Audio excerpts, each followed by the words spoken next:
Translation and purport by His Divine Grace, Srila Prabhupada. I, Lord Brahma, Lord Shiva, and all demigods accompanied by the Prajapatis like Daksha, are nothing but sparks illuminated by you who are the original fire. Since we are particles of you, what can we understand about our welfare? O Supreme Lord, please give us the means of deliverance that is suitable for the Brahmins and demigods. Purport. In this verse, the word Dvija Deva Mantram is very important. The word mantra means that which delivers one from the material world. Only the Dvijas, the Brahmins, and the Devas, the demigods, can be delivered from material existence by the instructions of the Supreme Personality of Godhead. Whatever is spoken by the Supreme Personality of Godhead is a mantra and is suitable for delivering the conditioned souls from mental speculation. The conditioned souls are engaged in the struggle for existence. Manasya stanindriyani prakriti stani karshati. Deliverance from this struggle constitutes the highest benefit, but unless one gets a mantra from the Supreme Personality of Godhead, deliverance is impossible. The beginning mantra is the Gayatri mantra. Therefore, after purification, one is qualified to become a Brahmana, Dvija. He is offered the Gayatri mantra. Simply by chanting the Gayatri mantra, one can be delivered. This mantra, however, is suitable only for the Brahmins and demigods. In Kali Yuga, we are all in a very difficult position in which we need a suitable mantra that can deliver us from the dangers of this age. Therefore, the Supreme Personality of Godhead in His incarnation as Lord Chaitanya gives us the Hare Krishna mantra. Hare Nama, Hare Nama, Hare Nama eva kevalam. Kalo nasteva nasteva nasteva gatiyadan yata. In this age of quarrel and hypocrisy, the only means of deliverance is chanting the holy name of the Lord. There is no other way. There is no other way. There is no other way. In his Sikshastaka, Lord Chaitanya says, Parang Vijayate Shri Krishna Sankirtanam. All glories to the chanting of Shri Krishna Sankirtan, the Maha Mantra, Hare Krishna, Krishna Krishna, Hare Hare, Hare Rama, Rama Rama, Hare Hare, is directly chanted by the Lord Himself, who gives us this mantra for deliverance. We cannot invent any means to be delivered from the dangers of material existence. Here even the demigods such as Lord Brahma and Lord Shiva and the Prajapatis such as Daksha are said to be like illuminating sparks in the presence of the Supreme Lord, who is compared to a great fire. Sparks are beautiful as long as they are in the fire. Similarly, we have to remain in the association of the Supreme Personality of Godhead and always engage in devotional service, for then we shall always be brilliant and illuminating. As soon as we fall from the service of the Lord, our brilliance and illumination will immediately be extinguished, or at least stopped for some time. When we living entities who are like the sparks of the original fire, the Supreme Lord, fall into a material condition, we must take the mantra from the Supreme Personality of Godhead as it is offered by Sri Chaitanya Mahaprabhu. By chanting this Hare Krishna mantra, we shall be delivered from all the difficulties of this material world.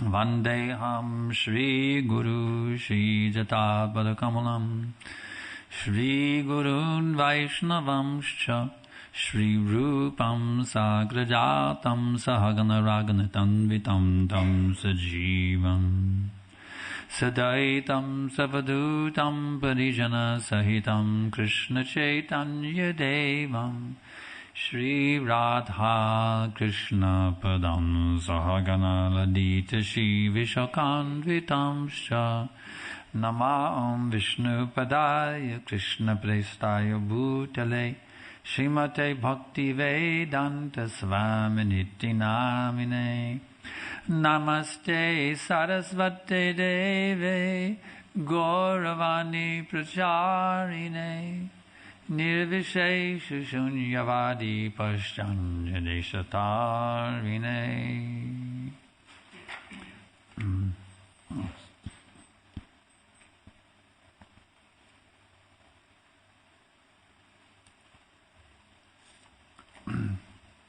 So if even the demigods are these big controllers of the universe, if even they are little tiny sparks, what is our position? Is it?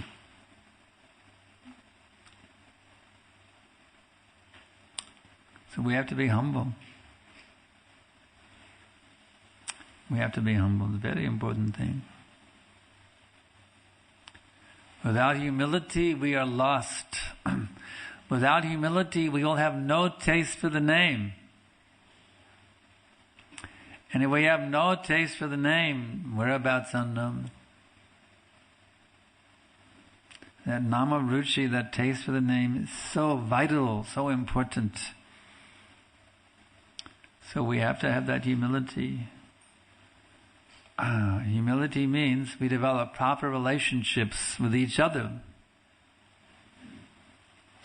Humble servants of the devotees.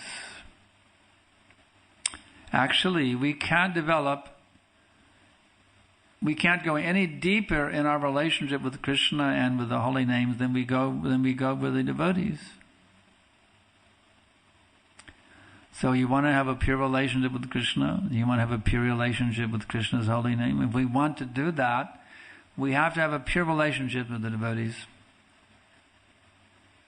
And what does pure mean? It means service, not exploitation. I use you for my sense gratification.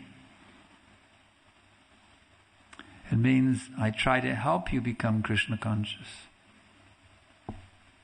That is what it means to have a pure relationship. Service. True love means giving service. Not that I want to use you for my own benefit. You see? I want to help you. That is service. So by developing that mood of serving Vaishnavas, always trying to help the devotees to be happy in Krishna consciousness. And actually that ultimately means all living entities. Because every single living entity is actually a devotee of Krishna. Jivera Swarupahai Krishnera Nitya Dasi, but they have forgotten, that's all. Everyone's actually a devotee, they're just covered. There's covered devotees and uncovered devotees, and devotees in the middle becoming uncovered. That's us. Trying to get uncovered, you see.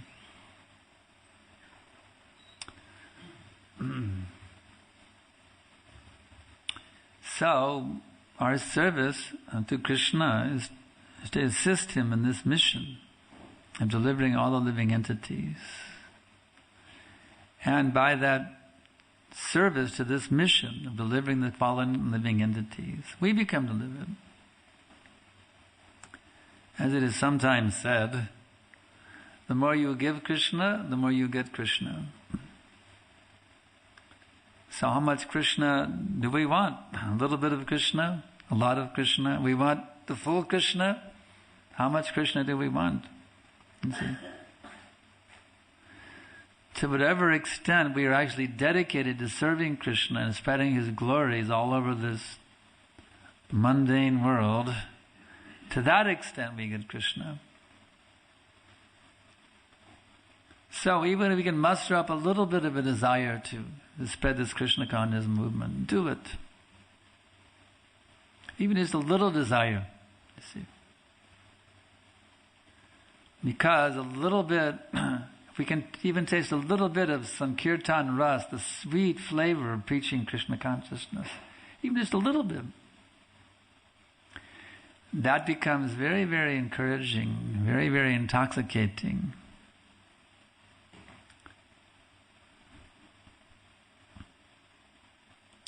And then we can chant Hare Krishna. We can chant actually very nicely if we're in that mood of giving Krishna.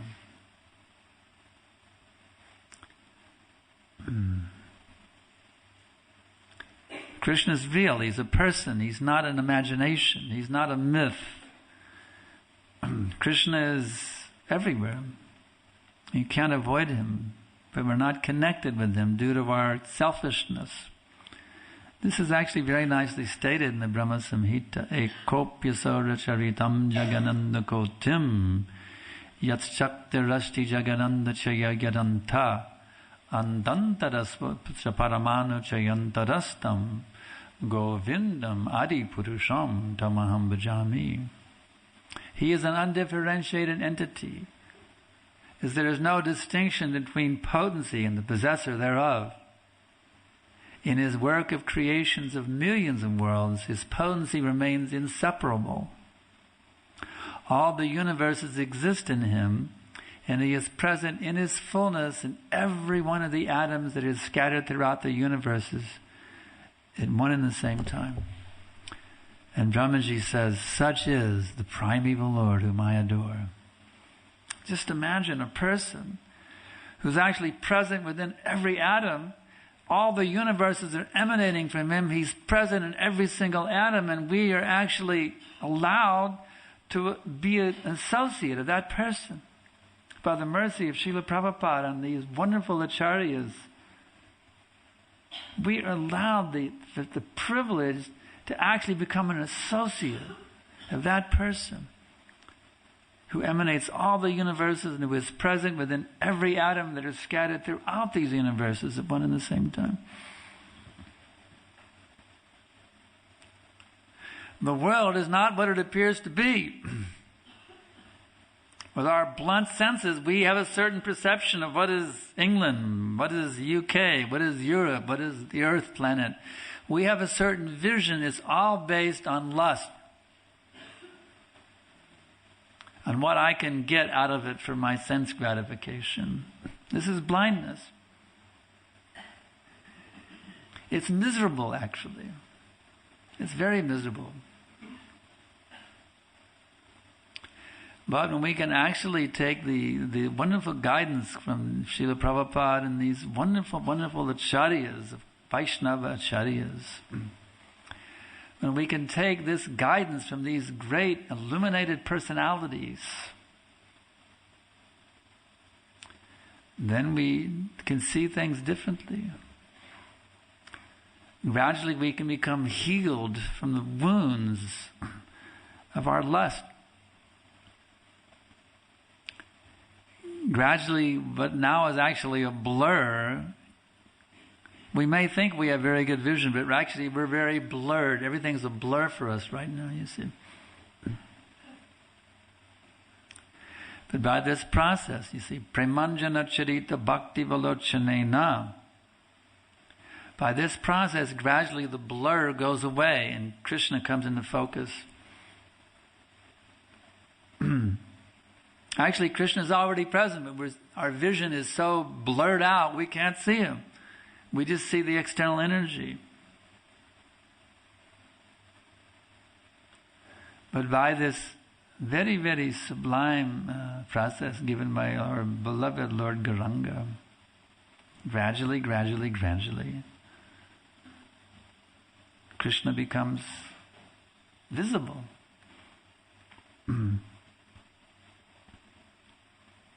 I worship Govinda, the primeval Lord, who is Shama Sundar, Krishna himself, with inconceivable, innumerable attributes, whom the pure devotees see in their heart of hearts, with the eye of devotion, tinged with the salve of love. 538 Brahma Samhita.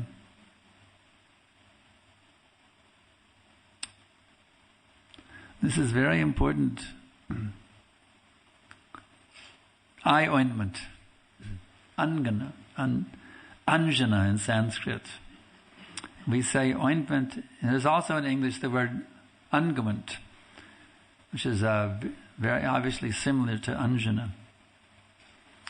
So we can somehow get this prem anjana, this ungavant, this ointment of love of God, this salve of love of God. You see, apply it to our vision. Then we will see things differently. We won't see things egocentrically. We'll see them Krishna-centeredly, you see. We'll see everything is emanating from Krishna. Everything is emanating from Krishna. And therefore it all has to be recycled back to Krishna.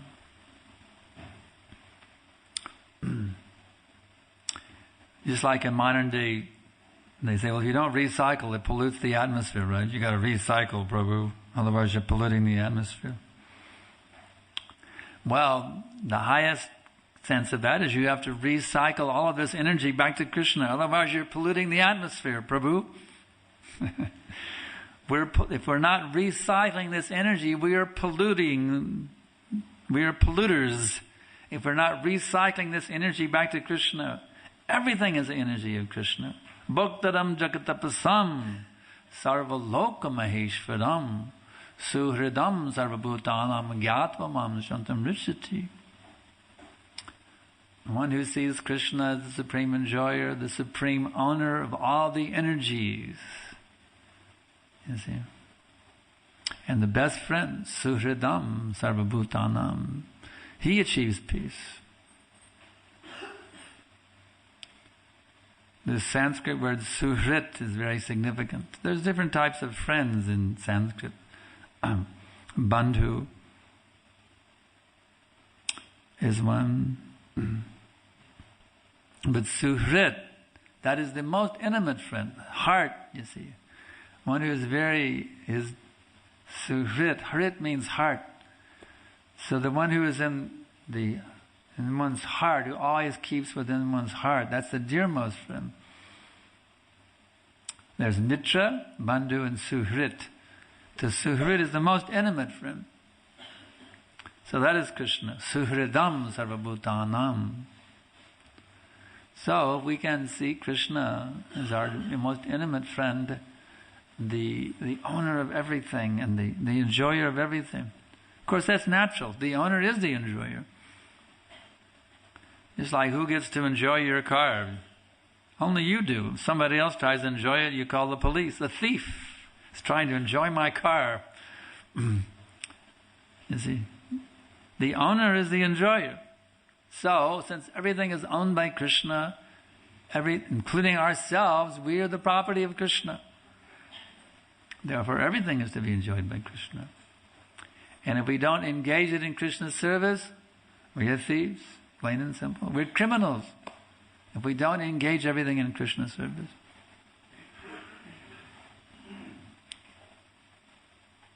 And if we do engage it in Krishna's service, then we become dovetailed in Krishna consciousness. In carpentry, the dovetail joint is a very solid joint. So we need to be fully dovetailed in a very, very solid connection with Krishna. Very, very solidly connected with Krishna.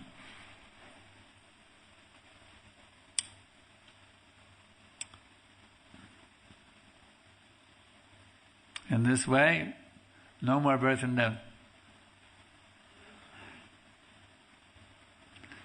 We'll enter an eternal relationship. Actually, we already have such a relationship with Him that we've forgotten.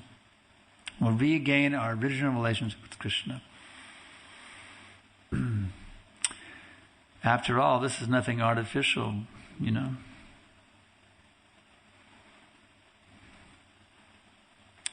The Hare Krishnas are not really artificial people. They're the most genuine people. That's why I like associating with you all. You're the most genuine people in the universe.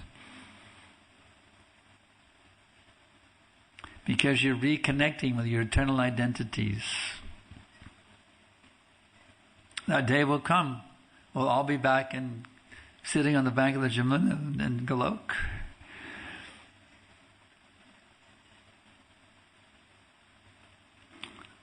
Actually, Prabhupada said we'll have another ISKCON in the spiritual world. And Prabhupada also wrote in a letter Just as Narada Muni remembered his previous lifetimes, he says, we will remember. When we go back to the spiritual world, we'll remember.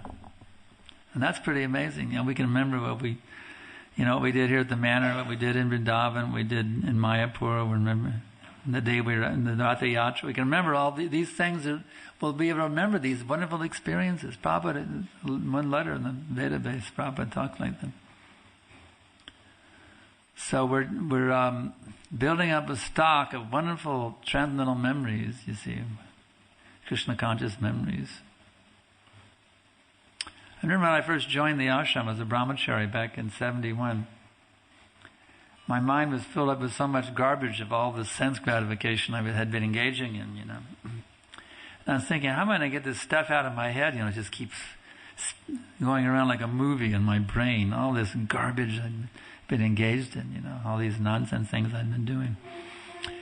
But then I realized, but now you're tasting a new pleasure in the Hare Krishna movement. You're doing this, you're doing that, and you're getting all these new memories. And gradually those memories will just squeeze out the old ones because they're much better, actually.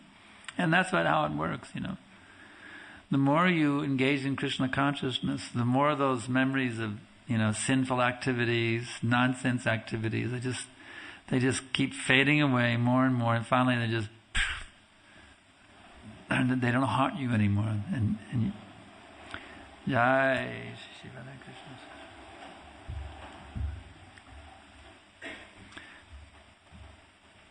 So there's really nothing more sublime than this. There's no sense even thinking about anything else except for becoming a pure devotee, as we had in our nice seminar last night. Probably reading a wonderful purport from Prabhupada from the Naradi Bhakti Sutra 1-2. Prabhupada described in detail this process of going from Shraddha to Prema. Very nicely, Prabhupada elaborates that on that in this particular purport we studied last night. So we really should take that as our goal. That my goal is to achieve pure love of God. And that's it.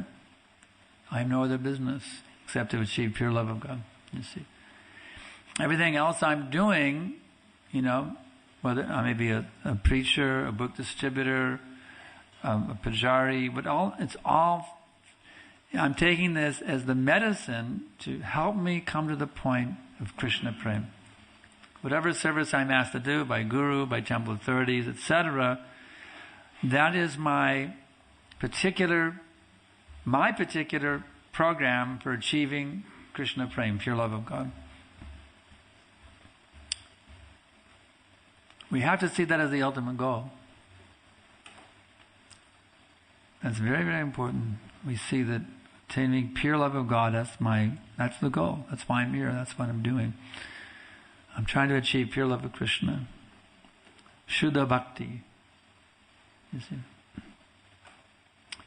Because actually nothing else will satisfy us. I may become recognized as a preacher, a book distributor, a manager, a pujari, a cook, a cowboy, cowherd boy, or any, a sannyasi, a guru, any GBC. I may be recognized in some position, but these things don't satisfy in themselves. You see. The only thing that can actually satisfy us is to achieve pure love of God. Anything short of pure love of God will not be satisfied. Never be satisfied. Of course, the endeavor to achieve it is very satisfying. And at our level, that's what we have to find our satisfaction in, the endeavor to become pure devotees.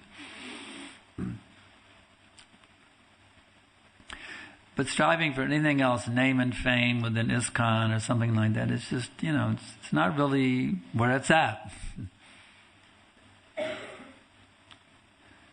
Where it's really at is trying to develop pure love of God. Actually, Prabhupada, I remember I was in Atlanta back in 1975. It was a wonderful gathering of devotees there, come from all over the U.S., and Prabhupada was in Atlanta. There's about 300 devotees in the temple room for the Sunday program. And so some kirtan devotee just pulled in with his van of brahmacharis. He's pretty fired up. He said, question and answer time. He said, Srila Prabhupada, what pleases you the most? Prabhupada always said distribute books, right? What pleases you the most? It looked like it's just looking at him, it looks like we were just waiting to hear book distribution. He was going to go, Prabhupada said, if you love Krishna. So that's really, and the devotees were in ecstasy to hear that answer, because it's so transcendental, it's so right on, it's so pure, Because everything we do, that has to be the motive, to awaken my feelings of love for Krishna. Whatever I'm doing, distributing books, offering an arti, raising children, maintaining a family, whatever I'm doing for Krishna, that should be the goal. I'm trying to awaken that feeling of love for Krishna. You see? If we keep that focus throughout our lives, then we'll be able to weather all the ups and downs of devotional life. And there are certainly many ups and downs. The good, the bad, the beautiful, and the ugly. Because we're still here within the modes of nature, battling it out. You see? But if we always keep this goal, I'm trying to develop pure love for Krishna. This is what I'm up to. This is what I'm trying to do. This is what I'm trying to accomplish. Then, with that fixity of mind, with that fixity of consciousness, whatever you may get, honor, dishonor, neglect, worship, whatever you may get, you see, you'll be able to handle it. So we just have to keep that focus, and then everything will be all right. Have no problems. Because after all, Krishna at every minute is trying to do everything he can to bring us to that position of pure love. Everything that happens to us is actually being orchestrated directly or indirectly by Krishna to bring us to that point of pure love. Everything, at every minute, throughout our whole existence within this material cycle of birth and death. So we have to see that, we have to recognize that, and we have to reciprocate with Krishna's sincere endeavor to take us out of this cycle of birth and death.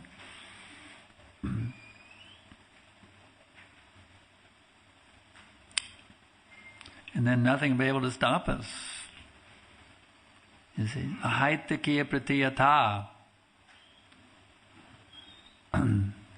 If man has this mood of purely serving Krishna, nothing can interrupt it. Nothing. There's no force in the material world that can interrupt the mood of someone who is trying to purely serve Krishna. No one can interrupt it. It can never be broken by anything. Pratiyata cannot be broken. It's like our devotees in Russia, back in the old days of the KGB. Nothing could break their determination to serve this mission of Srila Prabhupada. Even death, even torture could not break their determination. So let us always be determined that nothing, I will never let anything stand in the way of my dedication to Srila Prabhupada, to Lord Krishna, to Lord Chaitanya, to the mission of Srila Prabhupada. Nothing will ever take me away from it. For all of eternity, let me be eternally fixed in that service. So I can ask now if there's any questions.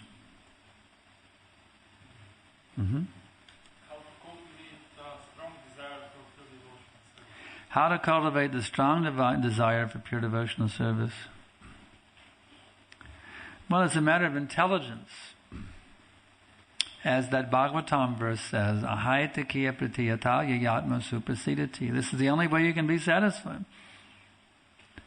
If the only thing that will satisfy me is pure devotional service, why should I put my energy elsewhere? This is common sense.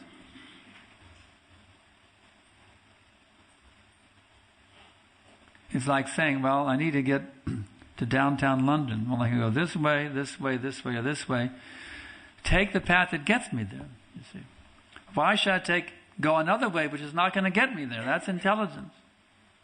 So the only way I can become satisfied, fully satisfied, superseded, the only way I can become satisfied is to take to pure, unmotivated, uninterrupted devotional service. That's the only way. So it's a matter of intelligence.